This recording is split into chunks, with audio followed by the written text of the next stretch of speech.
కంది శ్రీనివాసరెడ్డి క్యాంపు కార్యాలయం ప్రజాసేవ భవన్ నిత్యం సందర్శకులతో సందడిగా మారుతోంది. నియోజకవర్గ వ్యాప్తంగా పెద్ద ఎత్తున తరలివచ్చిన కాంగ్రెస్ పార్టీ నాయకులు, కార్యకర్తలు, అభిమానులు, ప్రజలు కంది శ్రీనివాసరెడ్డిని మర్యాదపూర్వకంగా కలిశారు.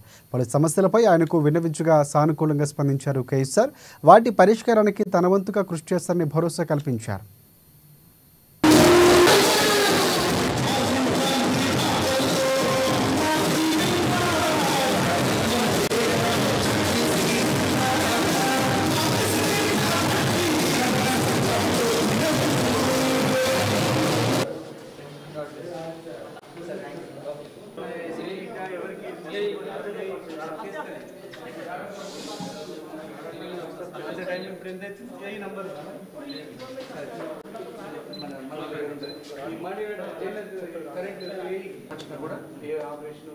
ఏదైనా కూడా డాక్టర్తో మాట్లాడి పిలుచుకొని వచ్చేసారు. సరేనా మన వలన తిరుపతి